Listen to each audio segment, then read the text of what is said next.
जरासंध के उत्पत्ति से लेकर के मरणोपरांत तक एक लीला कृष्ण भगवान ने रचना किया कि द्वारिका से लौट करके पुनः भगवान अपने पांडवों के संगति में आया और पांडवों की यहाँ आ करके और कहा कि भाई देखो जरासंध ऐसे वध नहीं होगा।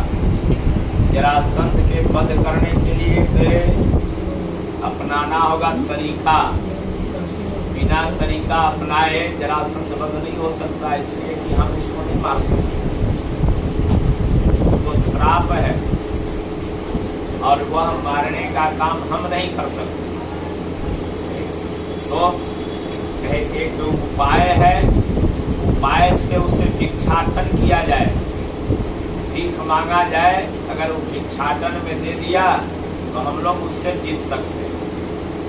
तो यहाँ तीनों ने रचना किया। कृष्ण भगवान ने लीला बताया कि देखो जरासंध जो है, जरासंध के पिता का नाम है बृहद्रथ और बृहद्रथ के 2 पत्नी।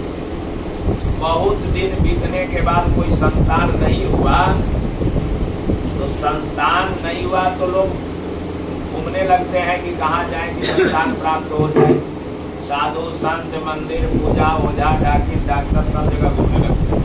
2-4 साल 5 साल भले के हजारों हजार बरस बीतता था तो भी चिंता नहीं करता। तो ये राजा का जब बृहद्रथ का कोई संतान नहीं हुआ, ये बेचारे जंगल में भटकने लगे कि कोई संत मिल जाए तो हमें आशीर्वाद मिल जाए कि कोई संतान हो जाता। तो एक ऋषि है चंड कौशिक ऋषि, जंगल में निवास किया करते थे। अब वो जंगल में निवास करते थे, राजा घूमते घूमते बृहद्रथ वहीं पहुंच गए और जाकर के कहा कि महाराज हमें कोई संतान नहीं है, इसका उपाय बता दीजिए। संत विचार किए, थोड़ा आंख बंद करके देखा, कहा तुम्हें तो संतान लिखा ही नहीं, लेकिन लो एक फल और ये अपने पत्नी को खिला देना। डोली से नहीं, भगवान से आग्रह किया, एक फल आ गया हाथ में, वो फल दे दिया बृहद्रथ को और बृहद्रथ के 2 पत्नियां, फल मिला है ये को। अभी चालाकी की है कि फल को ला करके और 2 टुकड़ा तोड़े नहीं, आप चाकू से काट करके 2 टुकड़ा कर और 2 टुकड़ा कर दिए तो दोनों पत्नी को दे दिए। अब आधा आधा फल का संत का आशीर्वाद है, गर्भ तो रुक गया, लेकिन संतान जब हुआ तो 2 लथोड़ा में हो गया, आधा अंग इसका और आधा अंग इसका, मैंने पीछे पीछे एक पैर इसका एक पैर इसका, दोनों पत्नी से एक पैर वाला आधा शरीर वाला शरीर धारण किया, मांस का लोथड़ा निकला, जन्म लिया। बृहद्रथ कहे कि भगवान देवो किया तो बिल्कुल निराकार दिया, कोई काज का नहीं हुआ, तो दोनों को ले जाके जंगल में फेंकवा। सैनिक को कहा कि ले जाके जंगल में फेंक दो। अब जंगल में 2 घोड़ा पर ले गए थे, दोनों पे टांग करके अलग गए और दोनों दुख करे बिक दिया। अब जिंदा तो था लेकिन वो शरीर नहीं था ना, शरीर तो हाफ हाफ था, मरा हुआ थोड़ी था। शरीर तो 2 टुकड़ा में था, पीछे पीछे फड़ा हुआ था, क्योंकि जैसे फल को पीछे फाड़ दिया वैसे शरीर के 2 टुकड़ा में फट गया।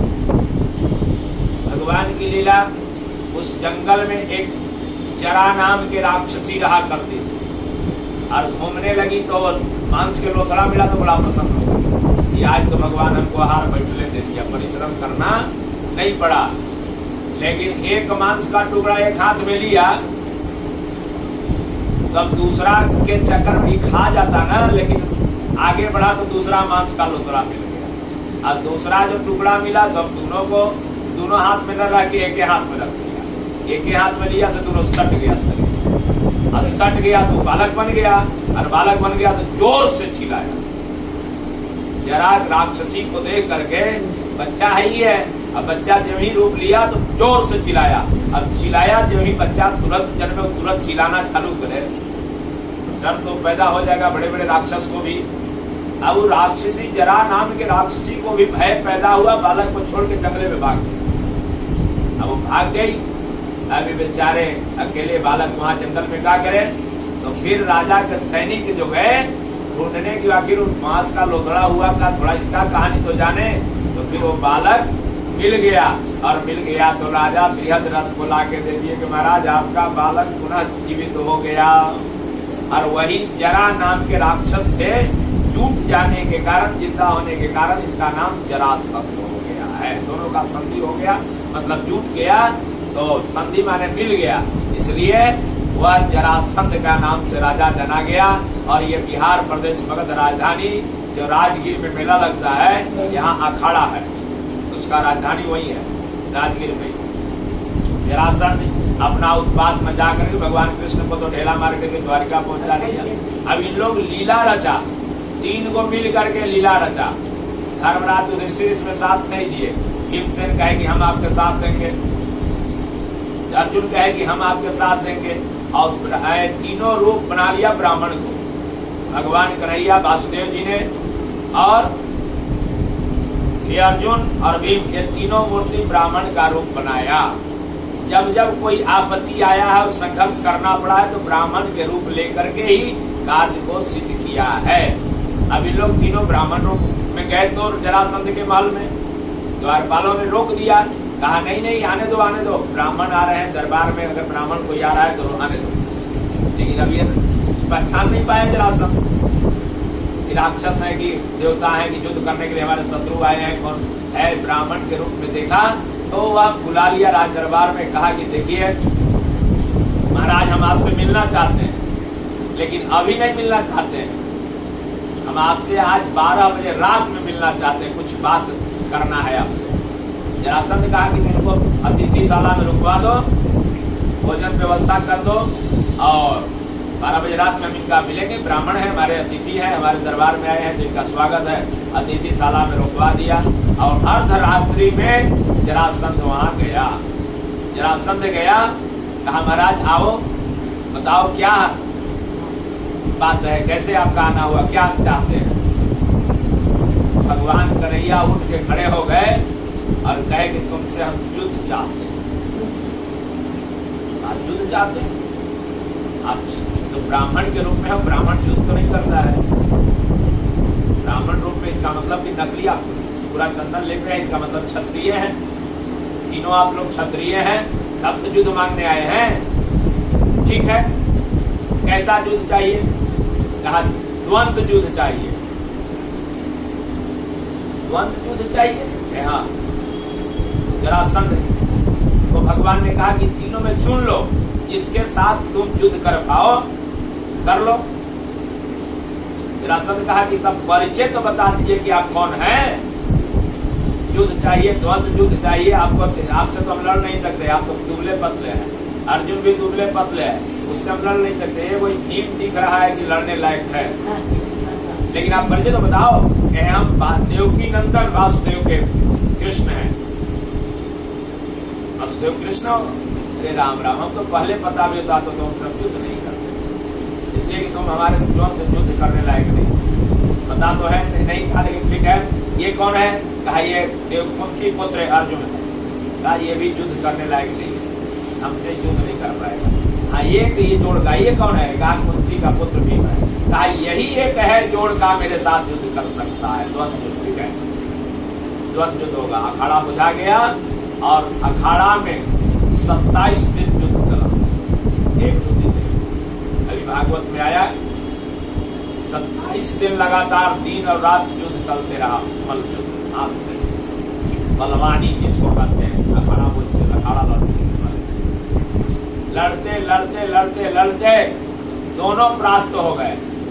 जरासंध भी परास्त हो गया और भीम भी परास्त हो गए। अब इनको तरीके नहीं पता चल रहा है कि कैसे इसको हम बंद करें। अब भगवान कृष्ण छटपटाए हुए कि कौन इशारा हम बतावें कि ये जो है इसको मार सके।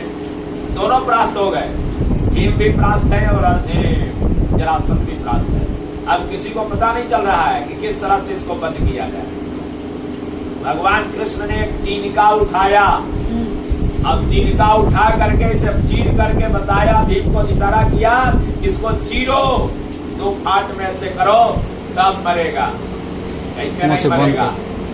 तब भीम को याद आया कि ये इसको पटक चीरना पड़ेगा, 2 फाट करना पड़ेगा, तब मरेगा, ऐसे नहीं मरेगा। तो भगवान की लीला